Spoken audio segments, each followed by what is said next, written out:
5280 Sports Network, good morning. Your morning minute on a Tuesday, Election Day. Shawn Drotar, Nate Lundy, thanks for stopping by. As we go through the week, plenty of time to talk about the Saints and Broncos, but this morning on the morning minute, let's talk about the changes with the Rockies. We touched on it a little bit yesterday. The Rockies made it official at a presser yesterday, naming Bud Black, the 59-year-old former manager of the San Diego Padres, as their new manager.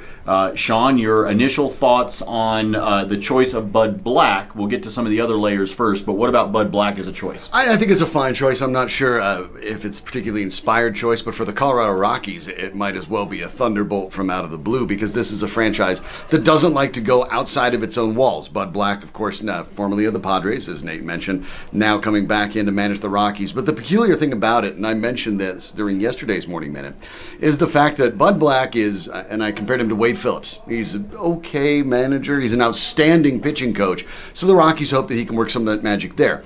The problem is the Rockies then forced him to retain his pitching coach and bullpen coach, which to me makes no sense whatsoever. It seems like the Rockies want to look like they're doing something different, but in the end, they're not really doing something that different. I think Bud Black, at 59 years old, probably just didn't have the leverage. This was the last opportunity to get a managerial job, even though naturally every manager wants to hire his own staff, just didn't have the authority to do it with the Rockies, which takes a lot of the shine off that hire. Two comments that came from yesterday to be able to comment on for Shawn and I. The first one, what do you take when Dick Monfort says they're going to have a record payroll next year?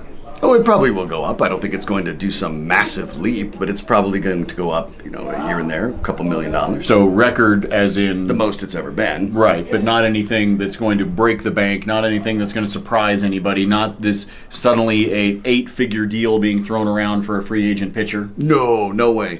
I think this is the stuff where they try to add a little bit of bullpen help, and maybe if they can extend one of their younger guys, they'd do that as well. Okay, now the other comment that came out of yesterday, which I did like, and that came from Jeff Bridich. Jeff Bridich said that there's a difference between being talented and being good.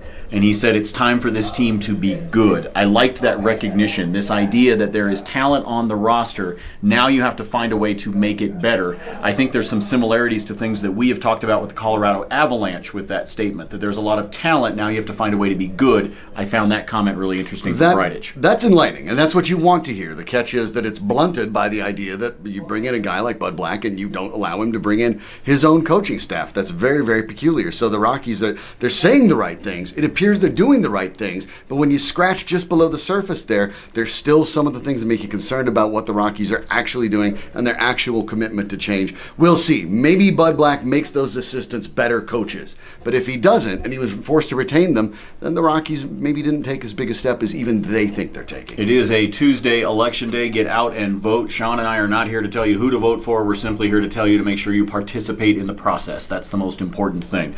So enjoy this Election Day. More with you on the Morning Minute tomorrow morning, as well as the radio show on Mile High Sports. Make sure you tune in starting at 7 a.m. For Shawn, I'm Nate. See ya.